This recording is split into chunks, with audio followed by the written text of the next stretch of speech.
Yes, good afternoon guys. So today we are going to start new chapter in accounts, that is your accounting for share capital या share capital transactions आप बोल सकते हो. ये आपका most important chapter है. देखो market से ये थोड़ा सा आपको अलग दिखेगा, ठीक है. बुकिंग जो बुक्स में लैंग्वेज होती है वो थोड़ी सी अलग होती है, लेकिन ये शेयर कैपिटल का चैप्टर जो है आपके कॉलेज में भी आपको 2 से 3 चैप्टर फर्स्ट ईयर में आते हैं अलग अलग तरीके से. तो ये उसका बेसिक्स है और ये हमारे बोर्ड के अंदर 8 मार्क का सम कंपलसरी आता है. 8 मार्क के सम 3 आते हैं admission, retirement, share capital section E में, ठीक है. 34, 35, 36 या 35, 36, 37 नंबर पे ये 3. और शेयर कैपिटल में आपको चॉइस भी आती है, ठीक है. शेयर कैपिटल के 2 सम आएंगे, एक लॉन्ग सम आता है, उसके ऑप्शन में 2 शॉर्ट सम आते हैं या दोनों लॉन्ग सम आते हैं, दोनों शॉर्ट सम नहीं आएंगे, ठीक है. तो हम उसका बेस स्टार्ट करने वाले हैं. फिर बोल रहा हूँ ये सेम चैप्टर्स आपको कॉलेज में भी आएंगे और बोर्ड में कंपलसरी सम आता है. 8 मार्क का मोस्ट इंपॉर्टेंट चैप्टर है. अब देखो हमें जो शेयर्स का नॉलेज है थोड़ा बहुत, जिनको भी है मार्केट का नॉलेज, वो चीज़ आप अलग दिखती है. देखो मार्केट में आपको क्या दिखता है कि जनरली कोई भी कंपनी जब शेयर्स बेच रही है तो आपको दिखता है एक शेयर जो है वो 10 रुपये का है, 50 रुपये का है, 100 रुपये का है. लेकिन आपको मार्केट में वो नहीं दिखता कि शेयर की इंस्टॉलमेंट्स भी होती है. मतलब आपको शेयर का इकट्ठा पैसा पे नहीं करना होता है, वो आपको मार्केट में नहीं दिखता है. आपको तो खाली ये दिखता है एक शेयर कितने का है, 200 रुपये का. अब सबसे पहले मैं कंपनी की बात करूं कि शेयर बेच कौन सकता है कंपनी, ठीक है. बिजनेस के अलग अलग फॉर्म्स होते हैं. 11th से आपने देखा है कि सबसे छोटा फॉर्म होता है सोल प्रोप्राइटर, जो आप 11th में अकाउंट्स कर रहे थे. मतलब एक अकेला मालिक, मतलब जो दुकानें चल रही है जैसे मार्केट के अंदर जो एक अकेला मालिक है उसे सोल प्रोप्राइटर कहा जाता है. अब उसकी खामी की वजह से दूसरा आया पार्टनरशिप, ठीक है. पार्टनरशिप जो अभी 12th का अकाउंट्स आपका चल रहा है, पार्ट 1 पूरा का पूरा क्या है, पार्टनरशिप के रिलेटेड ही है, ठीक है. तो वो पार्टनरशिप क्यों आया, क्योंकि जब एक बंदा बहुत ज़्यादा कैपिटल नहीं लेके आ सकता, बिज़नेस को एक्सपैंड नहीं कर सकता, उसकी मैनेजरियल कैपेसिटी नहीं है, ठीक है, तो और बिज़नेस को एक्सपैंड या डेवलप नहीं कर सकता, तो दूसरे पार्टनर को इन्वॉल्व करता है. या पहले से ही 2 या 2 से ज़्यादा पार्टनर मिलके बिजनेस स्टार्ट करते हैं, that is a partnership form. And the biggest form of the business is a company, जिसका पूरा नाम है जॉइंट स्टॉक कंपनी कहा जाता है, ठीक है. एक्चुअली हम कंपनी के नाम से ही बोलते हैं, लेकिन इसका पूरा नाम है जॉइंट स्टॉक कंपनी. और इसमें मेनली 2 तरह की कंपनियां होती है, private company and the public company, ठीक है. Private company and the public company. अब देखो मार्केट में जो कंपनी शेयर्स बेच सकती है वो है पब्लिक कंपनी, ठीक है. आपने कंपनी स्टार्ट की, सबसे पहले आपको रजिस्ट्रार के पास आपकी कंपनी को रजिस्टर्ड करवाना पड़ता है. Who is a registrar? Registrar एक गवर्नमेंट अपॉइंटेड ऑफिसर है, ठीक है, एक बंदा है जहाँ. और ये किसका रजिस्ट्रार है? ये कंपनी का रजिस्ट्रार है. सारे रजिस्ट्रार अलग अलग होते हैं. तो कंपनी को रजिस्ट्रार के पास सारी डिटेल देनी पड़ती है, उसको अपने आप को रजिस्टर्ड करवाना पड़ता है कि अपने आप को एज अ प्राइवेट कंपनी या एज अ पब्लिक कंपनी. तो जब आप कंपनी स्टार्ट करते हो तो आपको अपनी कंपनी को रजिस्टर्ड करवाना पड़ता है एज अ प्राइवेट या एज अ पब्लिक कंपनी. अगर आप मार्केट से पैसा उठाना चाहते हो तो आप अपनी कंपनी को पब्लिक कंपनी रजिस्टर्ड करवाओगे, और अगर आप मार्केट से पैसा नहीं उठाना चाहते तो आप अपनी कंपनी को प्राइवेट कंपनी रजिस्टर्ड करवाओगे. समझ में आया? ये दोनों सरकारी कंपनियां नहीं है. प्राइवेट और पब्लिक कंपनी दोनों कंपनी क्या होती है, एक प्राइवेट ही होती है, मतलब आम इंसान की ही होती है.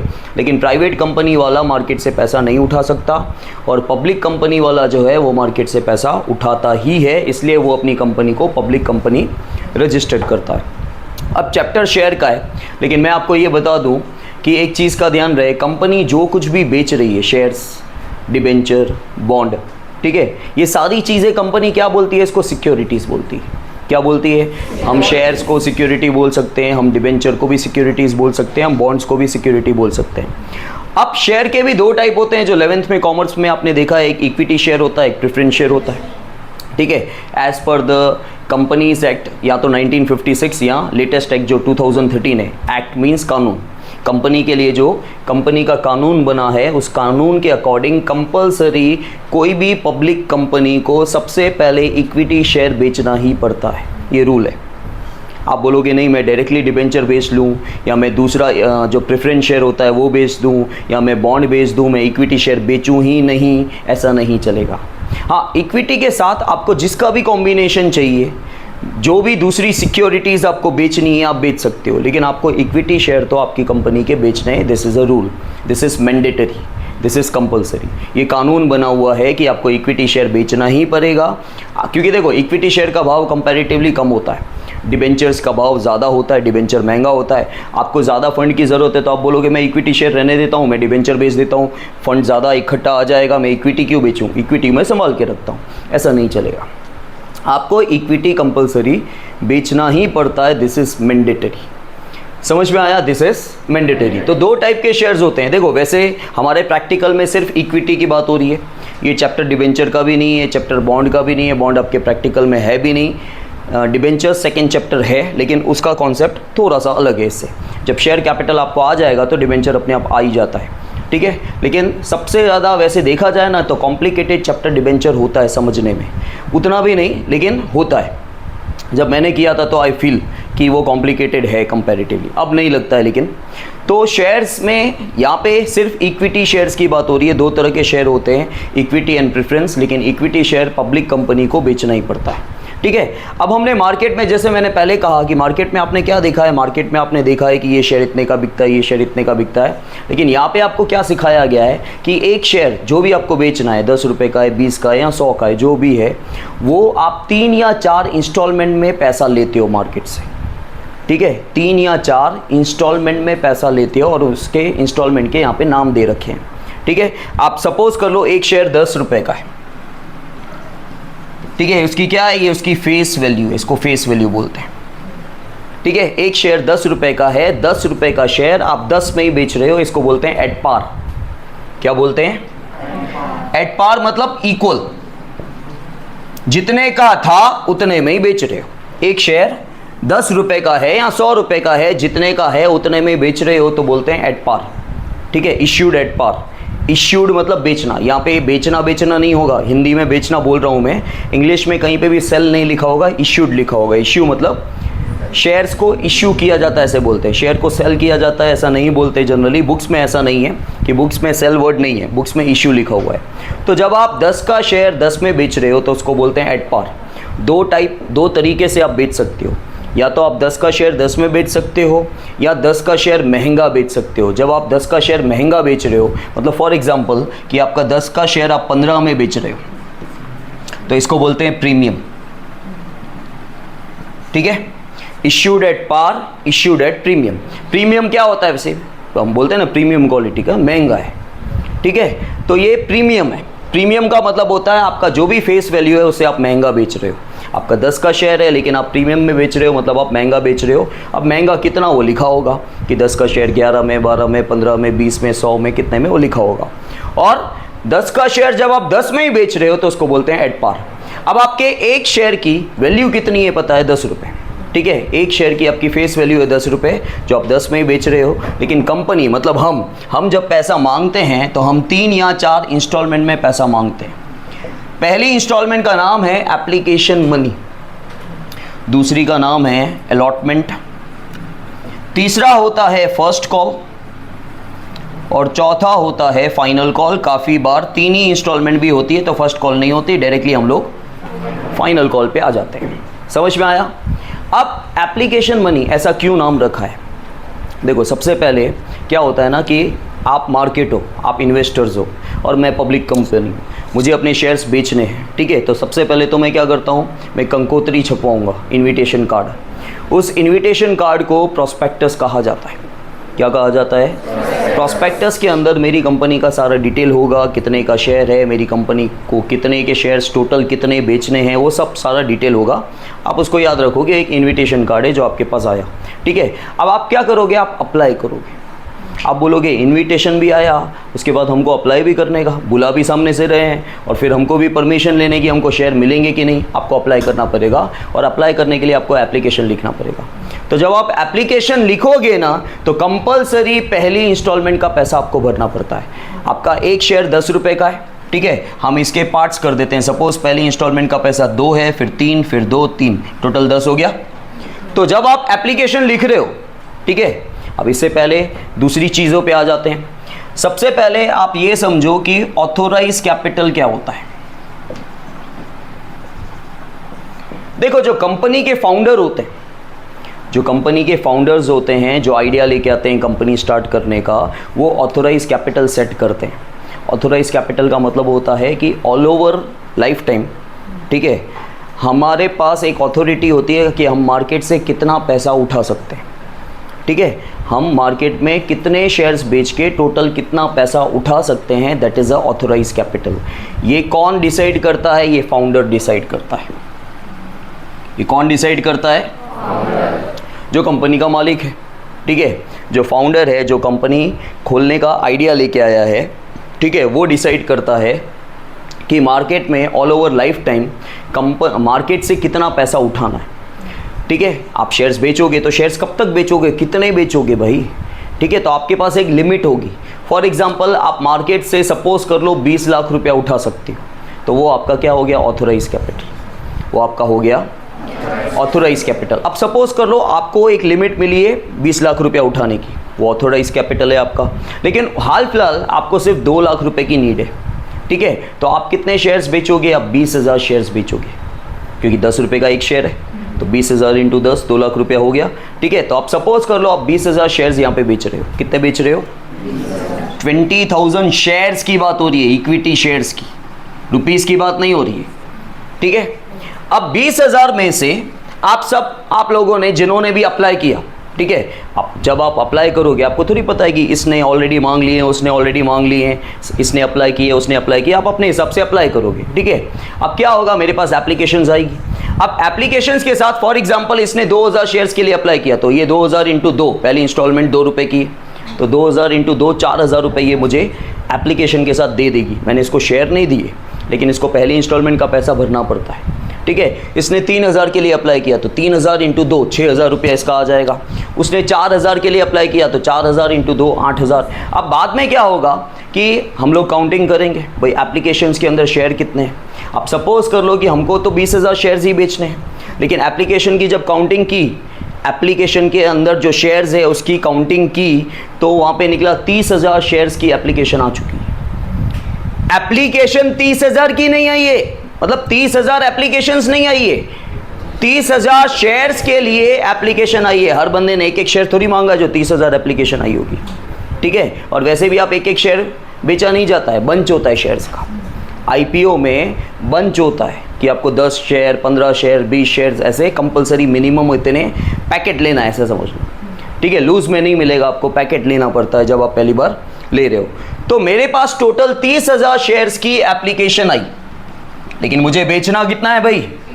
मुझे हाल फिलहाल 20,000 ही बेचने हैं, तो मैं बोलूँगा 10,000 शेयर्स का एक्स्ट्रा पैसा है तो रख लेता हूँ, उनको शेयर दे देता हूँ, ऐसा नहीं होता है, ठीक है। जबकि मेरे पास और शेयर बेचने के लिए है, लेकिन हाल फिलहाल मैं ऐसा नहीं कर सकता।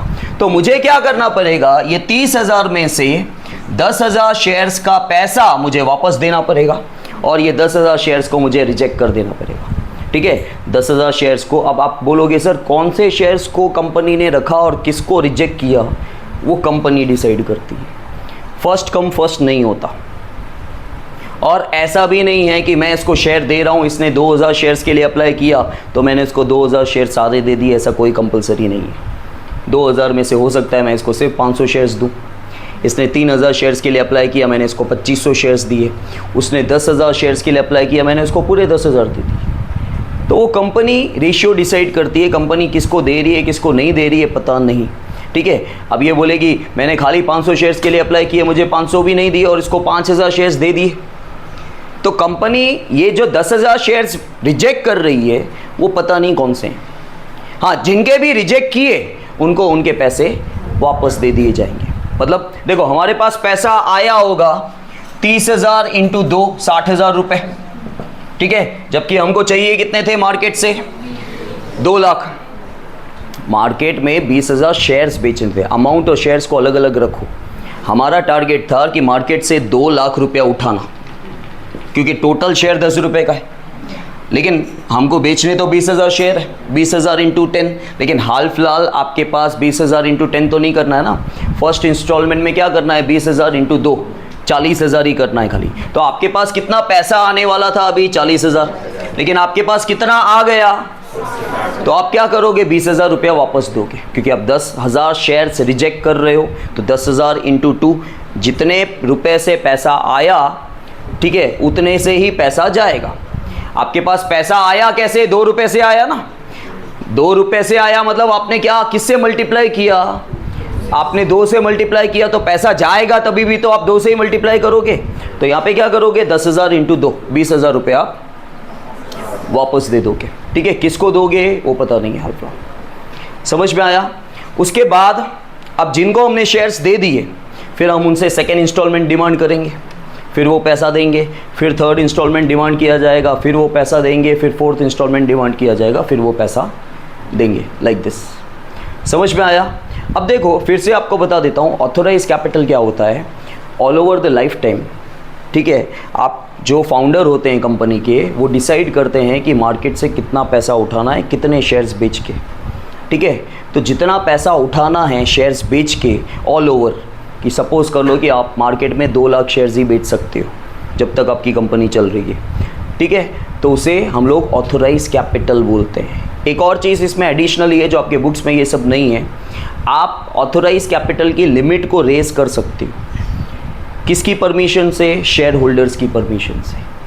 आगे चल के share holders are the real owners. ठीक है, जो इक्विटी शेयर होल्डर होते हैं, मैंने मार्केट में शेयर बेचे, देखो कंपनी क्या कर रही है, शेयर बेच रही है। शेयर क्या कोई चीज़ है, शेयर कोई चीज़ है जिसको बेच रहे हैं? नहीं, शेयर क्या है, नॉर्मली शेयर क्या होता है, हिस्सा। कंपनी अपना हिस्सा लोगों को बेच रही है। ठीक है, जैसे देखो पहले के लोग बोलते थे, ठीक है, ज़्यादातर कि शेयर मिल रहे हैं, शेयर मिल रहे हैं। ठीक है, शेयर को हमने बचपन में शेयर बहुत सुना है कि शेयर मिल रहे हैं, ये बैंक से शेयर मिल रहे हैं, ये बैंक दिवाली पे बोनस देगा, शेयर मिलेंगे। तो ऐसा लगता था कि शेयर कुछ, क्योंकि क्या है उस समय काफ़ी बार देखा जाता था कि बैंकों से बर्तन वगैरह मिल रहे हैं दिवाली के टाइम पे, बोनस वगैरह। ठीक है, तो मुझे ऐसा लगता था कोई बर्तन वर्तन ऐसे शेर जैसी कोई मूर्ति वूर्ति होगी जिसको शेर वेर बोल रहे हैं, क्योंकि मेरे दिमाग में वही चल रहा था जब तक शेयर समझे नहीं थे, जब तक छोटे थे। क्योंकि ये सेकेंड थर्ड से मैं सुन रहा हूँ कि शेर बहुत सुनता था। तो और उससे पहले शेर, एक अलग शेर सुना था और देखा था सर्कस पे, तो मैंने वो तो अंदाज़ा लगा दिया कि शेर मिलता नहीं है। ठीक है, ये कोई चीज़ होगी जो शेर बोल रहे हैं जिसको। ठीक है, तो वो कोई टेंजिबल चीज़ नहीं है भाई जिसको आप देख सको या छू सको। ठीक है, कंपनी अपना हिस्सा बेच रही है, शेयर बेच रही है। ठीक है, और मार्केट से क्या कर रही है, पैसा उठा रही है, और ये कंपनी की एक तरह से लायबिलिटी है। ये कंपनी की, आप पहले इस चैप्टर के लिए अच्छे से याद रख लेना, शेयर कैपिटल नाम की यहाँ पे इस चैप्टर के अंदर आपकी ओरिजिनल लायबिलिटी है। शेयर कैपिटल नाम की आपकी ये ओरिजिनल लायबिलिटी है, याद रखना अच्छे से। और ये बहुत इंटरेस्टिंग चैप्टर है, मज़ा आएगी आपको आगे चल के। तो ऑथोराइज कैपिटल का मैंने आपको मतलब बताया कि ऑल ओवर लाइफ टाइम जब तक जितने शेयर्स आप मार्केट में बेच सकते हो, टोटल शेयर, उसे ऑथोराइज कैपिटल कहा जाता है। लेकिन आप शेयर होल्डर के अप्रूवल से, ठीक है, जो भी आगे शेयर होल्डर बनेंगे उनके अप्रूवल से आप इसकी लिमिट को रेज कर सकते हो।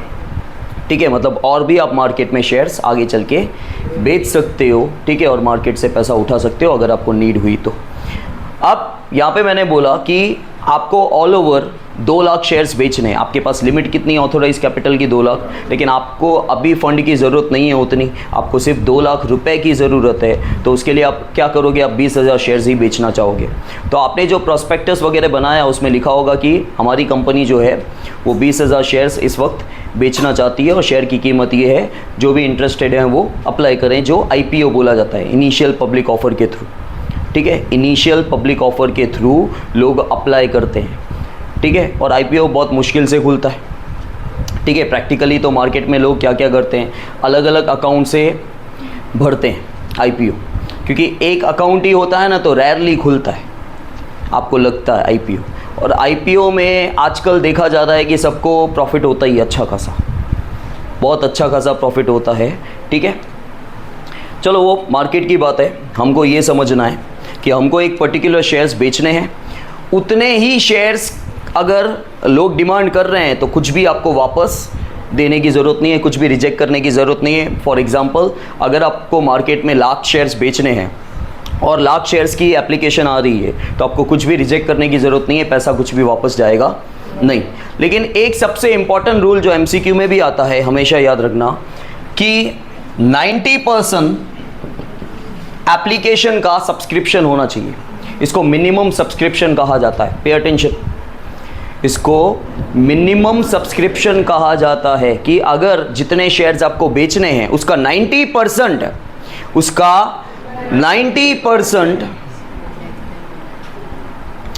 उसका 90% अगर आपको रिसीव नहीं हुआ, मतलब आपको अगर 1 लाख शेयर्स बेचने हैं और 1 लाख इंटू 10 आपको मार्केट से 10 लाख रुपया उठाना है, तभी तो आप लाख शेयर्स बेच रहे हो। लाख शेयर्स क्यों बेच रहे हो? आपको शेयर्स बेचने से मतलब नहीं है भाई, आपको पैसे से मतलब है मेनली। तो एक शेयर अगर 10 रुपये का है तो लाख इंटू 10 लाख, आपका टारगेट 10 लाख का है कि मार्केट से 10 लाख रुपए चाहिए, तो मिनिमम 90% शेयर्स बिकने चाहिए, उसको मिनिमम सब्सक्रिप्शन बोलते हैं। उसके बिना कंपनी स्टार्ट नहीं हो सकती, ठीक है। अगर लोगों के पास 90% मिनिमम सब्सक्रिप्शन, मतलब कंपनी के पास कंपनी के शेयर्स 90% नहीं बिक रहे हैं तो कंपनी स्टार्ट नहीं हो सकती है। क्योंकि हमारा टारगेट क्या है? हमारा टारगेट है मार्केट से पैसा उठाना 10 लाख रुपया, और सपोज़ कर लो 9 लाख रुपया भी नहीं आ रहा है, ठीक है, तो कंपनी स्टार्ट नहीं हो सकती, ये रूल है, ठीक है। जो भी आप देखो, आपने लाख शेयर्स बेचे, लाख इंटू 10 लाख रुपया उठाना था, ठीक है, उसका 90% कितना होता है? 9 लाख रुपया। तो अगर आपके 90,000 शेयर्स नहीं बिके, 90,000 इंटू 10 करोगे तो 9 लाख रुपये होगा। 90,000 शेयर्स अगर नहीं बिके तो you can not start a company. जबकि यहाँ पे बहुत सारे मीडिएटर्स वगैरह होते ही हैं, ठीक है। अगर आपके शेयर नहीं भी बिके तो बैंक वगैरह ये वो बहुत सारे लोग होते हैं, जो बहुत सारे इंस्टीट्यूशंस होते हैं जो आपकी कंपनी के शेयर परचेज कर लेंगे और कंपनी स्टार्ट हो जाएगी। लेकिन रूल यही है कि 90% अगर शेयर्स नहीं बिके तो कंपनी स्टार्ट नहीं होगी। समझ में आया?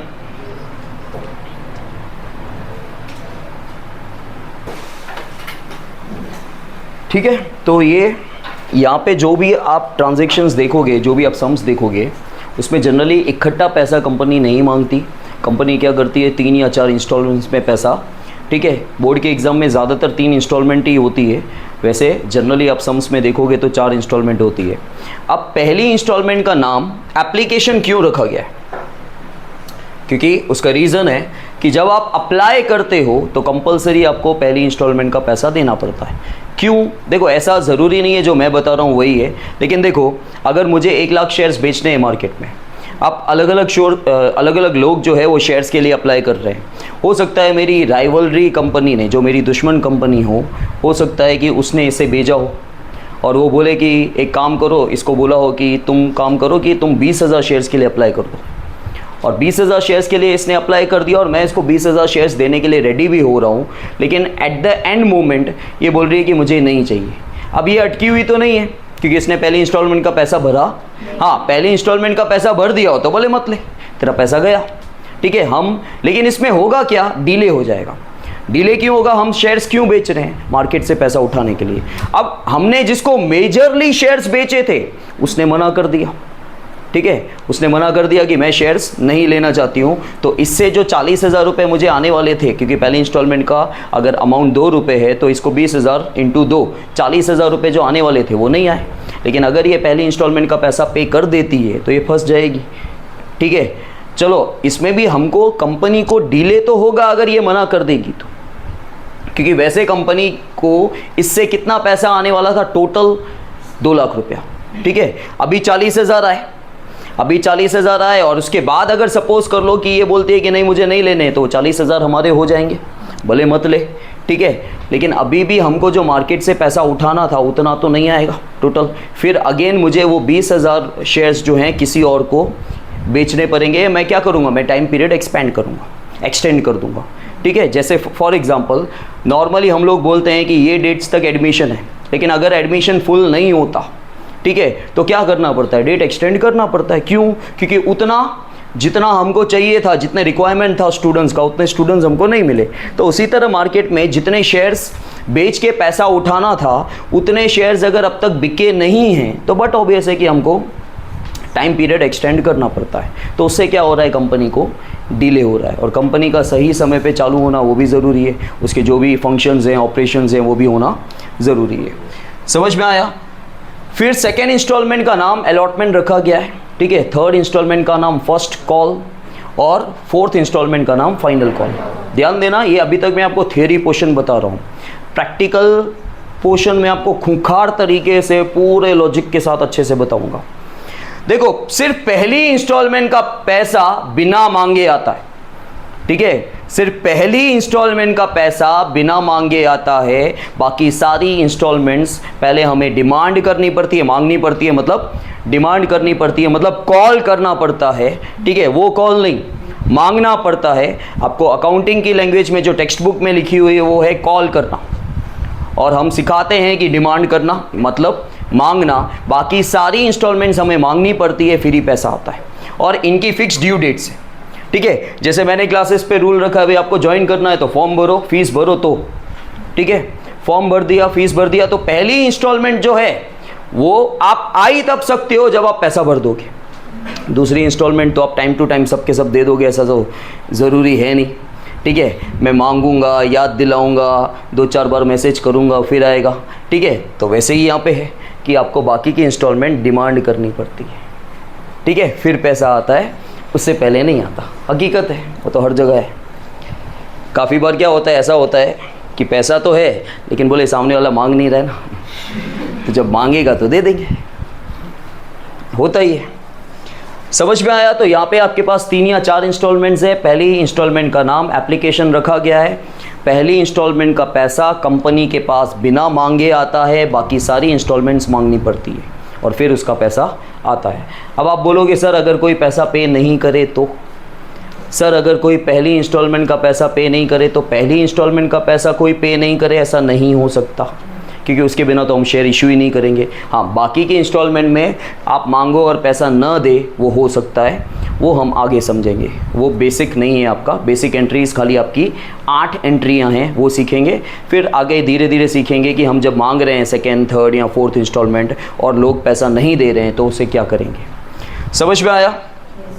अब आपकी बेसिक एंट्रीज जो है वो मैं स्टार्ट कर रहा हूँ। यहाँ पे 8 बेसिक एंट्रीज है और उसके बाद 3-4 ही एंट्री है जो सीखने लायक होता है। ये तो अभी 8 एंट्री कचरा है, ठीक है, लेकिन पहले ये 6 या 8 एंट्री होती है। इंस्टॉलमेंट अगर 3 होगी तो 6 एंट्रियाँ होगी। इंस्टॉलमेंट अगर हर इंस्टॉलमेंट की 2 एंट्रियाँ, हर इंस्टॉलमेंट की। और कॉन्सेप्ट बहुत सिंपल है, सिर्फ पहली इंस्टॉलमेंट का पैसा बिना मांगे आता है, ठीक है। बाकी सारी इंस्टॉलमेंट मांगोगे पैसा आएगा, मांगोगे पैसा आएगा, लाइक दैट। तो सबसे पहले रिसीव की एंट्री होती है। देखो बाकी सारी इंस्टॉलमेंट्स में क्या होता है, पहली इंस्टॉलमेंट का पैसा बिना मांगे आ रहा है, मतलब मैं मांगने की एंट्री नहीं कर रहा हूं, डायरेक्टली पैसा आ रहा है। फिर मैं बाइफर्केशन करूंगा, ठीक है। बाकी 3rd एंट्री मतलब 2nd इंस्टॉलमेंट की पहली एंट्री, ठीक है, उसमें आप पैसा मांगोगे, फिर 4थी एंट्री में पैसा आएगा। 5वीं एंट्री में आप तीसरी इंस्टॉलमेंट मांगोगे, 6ठी एंट्री में तीसरी इंस्टॉलमेंट का पैसा आएगा। 7वीं जो एंट्री होगी उसमें आप 4थी इंस्टॉलमेंट का पैसा मांगोगे, 8वीं एंट्री में 4थी इंस्टॉलमेंट का पैसा आएगा। तो हमेशा पहली इंस्टॉलमेंट को छोड़ के बाकी सारी इंस्टॉलमेंट मांगोगे, आएगा, मांगोगे, आओगे, मतलब डिमांड करना है और फिर रिसीव की एंट्री होगी। पहले आपकी डिमांड की एंट्री होगी, फिर रिसीव की एंट्री होगी। सो बैंक अकाउंट डेबिट, क्योंकि पैसा आ रहा है। किसका पैसा आ रहा है? फर्स्ट इंस्टॉलमेंट का पैसा आ रहा है, ठीक है। और फर्स्ट इंस्टॉलमेंट का नाम क्या है? एप्लीकेशन। तो इसको लिखा जाता है इक्विटी शेयर एप्लीकेशन अकाउंट, ठीक है। Equity share. अब आप बोलोगे, कुछ बच्चे जिनको एंट्रीज 11 से लॉजिकली आती है, आप बोलोगे सर पैसा आ रहा है, आपने बैंक अकाउंट डेबिट किया और ये हमारी इनकम है। इनकम नहीं है भाई, ये लायबिलिटी है। ये क्या है? ये हमारी लायबिलिटी है, क्योंकि जो पैसा आया है, जो शेयर बेच के पैसा आता है, वो आपकी लायबिलिटी है। लेकिन ये आपकी ओरिजिनल लायबिलिटी नहीं है, ठीक है, ये टेम्पररी लायबिलिटी है। ये आपने क्यों लायबिलिटी क्रिएट की है? आप बता रहे हो कि पहली इंस्टॉलमेंट का पैसा कहां से आया, तो पहली इंस्टॉलमेंट का पैसा आया एप्लीकेशन से, ठीक है। पहली इंस्टॉलमेंट का पैसा आया एप्लीकेशन से। इक्विटी शेयर एप्लीकेशन जो है वो हमारी टेम्पररी लायबिलिटी है। इसको हम क्या करेंगे? हम ओरिजिनल लायबिलिटी में कन्वर्ट करेंगे। और इस चैप्टर में हमारी ओरिजिनल लायबिलिटी जो है वो शेयर कैपिटल की है। क्या है? शेयर कैपिटल की ओरिजिनल लायबिलिटी है। मतलब इस लायबिलिटी को हम शेयर कैपिटल की लायबिलिटी में कन्वर्ट करेंगे। देखो हमारी 4 इंस्टॉलमेंट्स है हाल फिलहाल, एप्लीकेशन, अलॉटमेंट, फर्स्ट कॉल और फाइनल कॉल, ठीक है। 4 इंस्टॉलमेंट्स है। ये चारों इंस्टॉलमेंट को मिला के शेयर कैपिटल की लायबिलिटी होती है, ठीक है। ये सब क्या है? ये सब शेयर कैपिटल के पार्ट है। ये हमारी ओरिजिनल लायबिलिटी के ये सब क्या है, ये पार्ट है। तो आप बोलोगे सब जब ओरिजिनल लायबिलिटी में कन्वर्ट ही करना था तो आपने ये बताया ही क्यों इक्विटी शेयर एप्लीकेशन, क्योंकि हम ये बता रहे हैं पहली इंस्टॉलमेंट का पैसा एप्लीकेशन की वजह से आया। ठीक है, अब सेकेंड एंट्री में क्या करोगे, ये टेम्पररी लायबिलिटी कैंसिल करो। लायबिलिटी क्रिएट हुई थी तो आपने क्रेडिट किया, लायबिलिटी कैंसिल हो रही है तो आप उसको डेबिट करोगे। तो equity share application account debit, ये आपकी टेम्पररी लायबिलिटी कैंसिल हो गई और इसको हम लोग कन्वर्ट कर रहे हैं शेयर कैपिटल की ओरिजिनल लायबिलिटी में। ठीक है, टू इक्विटी शेयर, सब में आगे आपको इक्विटी शेयर लिखना ही। ठीक है, टू इक्विटी शेयर कैपिटल। अब क्या हुआ पता है, आपने शेयर बेचा, आपने शेयर बेच दिया, आपने शेयर इसके नाम कर दिया, लेकिन खाली पहली इंस्टॉलमेंट का पैसा आया है। आपको टोटल 10 रुपया मांगना है, 10 में से खाली 2 आया। ठीक है, तो हमारी शेयर कैपिटल की लायबिलिटी जो क्रिएट हुई अब तक 2 रुपए से हुई है। जैसे जैसे हम इंस्टॉलमेंट मांगेंगे वैसे वैसे हमारी शेयर कैपिटल की लायबिलिटी इंक्रीज होती जाएगी। जैसे जैसे, ये स्टेटमेंट्स याद रखना, सीए वालों तक मुझे मैसेज आते हैं कि सर आपने जो सिखाया था ना बहुत काम आ रहा है हमको, ये वर्ड्स लिखे हुए मेरे मैसेज में अभी भी। ठीक है, कि जैसे जैसे हम लोग इंस्टॉलमेंट मांगेंगे वैसे वैसे हमारी शेयर कैपिटल की लायबिलिटी इंक्रीज होती जाएगी। कैसे, वो देखो अभी। अब क्या हो रहा है, ये हमारी फर्स्ट इंस्टॉलमेंट का काम खत्म हो गया 2 एंट्री में। अब सेकेंड इंस्टॉलमेंट की बारी। सेकेंड इंस्टॉलमेंट खाली पहली इंस्टॉलमेंट का पैसा बिना मांगे आता है, बाकी पैसा डायरेक्टली नहीं आता, पहले आपको मांगना है। तो अब आपको क्या करना है, सेकेंड इंस्टॉलमेंट का पैसा मांगना है। ठीक है, अब मांगने की एंट्री क्या होती है, देखो जब कभी आप पैसा नहीं आ रहा है यहाँ पे भाई, आप पहले मांग रहे हो, क्या मांग रहे हो, सेकेंड इंस्टॉलमेंट का पैसा। सेकेंड इंस्टॉलमेंट का नाम क्या है, तो equity share allotment account debit. मांगा, आप बोलोगे सर मांगा तो आपने डेबिट क्यों कर दिया इसको, क्योंकि ये हमारी टेम्पररी एसेट्स है, ये हमारी टेम्पररी एसेट्स है, ये एक्चुअल एसेट्स नहीं है, क्योंकि जैसे ही पैसा आ जाएगा तो हम इसको कैंसिल कर देंगे। हम पैसा ड्यू है इसको बोलते हैं, एसेट्स ना भी बोलो तो पैसा ड्यू है। और मैंने अभी अभी एक स्टेटमेंट बोला, जैसे जैसे हम लोग इंस्टॉलमेंट मांगेंगे वैसे वैसे शेयर कैपिटल की लायबिलिटी, तो हमने इंस्टॉलमेंट मांगी, अब क्या हो रहा है, शेयर कैपिटल की लायबिलिटी इंक्रीज हो रही है टू इक्विटी शेयर। अब सपोज कर लो कि ये फर्स्ट इंस्टॉलमेंट 2 रुपए की थी, सेकेंड इंस्टॉलमेंट 3 रुपए की। जैसे ही मैंने सेकेंड इंस्टॉलमेंट मांगी आपकी शेयर कैपिटल की लायबिलिटी इंक्रीज हो गई। ठीक है, मतलब अब तक यहाँ पे क्या था, आपकी शेयर कैपिटल की लायबिलिटी 2 रुपए से क्रिएट हुई थी, अब आपकी शेयर कैपिटल की लायबिलिटी 5 रुपए से क्रिएट हो चुकी है टोटल। देखो, क्योंकि आपने सेकेंड इंस्टॉलमेंट मांग लिया ना। अब आप बोलोगे सर हमने सेकेंड इंस्टॉलमेंट तो मांगा, पैसा आया कहाँ है, तो लायबिलिटी इंक्रीज क्यों हुई। ये सिस्टम ऐसा ही बना हुआ है, जैसे 11th स्टैंडर्ड में आप बैंक में चेक डाल रहे थे, ठीक है, पैसा अभी तक जमा कहाँ हुआ है, तो भी आप एंट्री क्या करते हो, bank account debit to cash account. क्यों, ये मान के कि पैसा जमा हो जाएगा, जबकि हुआ और बहुत बार जमा नहीं होता है तो आपको रिवर्स एंट्री करनी पड़ती है। ठीक है, उसको कैंसिल करने के लिए। वैसे ही ये है कि हमने इंस्टॉलमेंट मांगी, उसी समय आपको शेयर कैपिटल की लायबिलिटी इंक्रीज कर देनी है। ठीक है, उसी समय आपको शेयर कैपिटल की लायबिलिटी, तो हमने सेकेंड इंस्टॉलमेंट का पैसा मांगा, वो ड्यू है, अभी तक पैसा आया नहीं है, इसलिए equity share allotment account debit to equity share capital. हमारी शेयर कैपिटल की लायबिलिटी 3 रुपए से इंक्रीज हुई, टोटल शेयर कैपिटल की लायबिलिटी 5 रुपए की हो गई। आप देख सकते हो यहाँ पे, देखो यहाँ पे 2 रुपए, यहाँ पे 3 रुपए टोटल, क्योंकि अभी तक हमने 2 ही इंस्टॉलमेंट मांगी है। अच्छा, आपने सेकेंड इंस्टॉलमेंट मांगी, अब सेकेंड इंस्टॉलमेंट का पैसा आएगा। सो bank account debit, bank account पैसा आ रहा है, और ये किसका पैसा आ रहा है, तो अलॉटमेंट का पैसा आ गया ना, तो अलॉटमेंट को कैंसिल कर दो।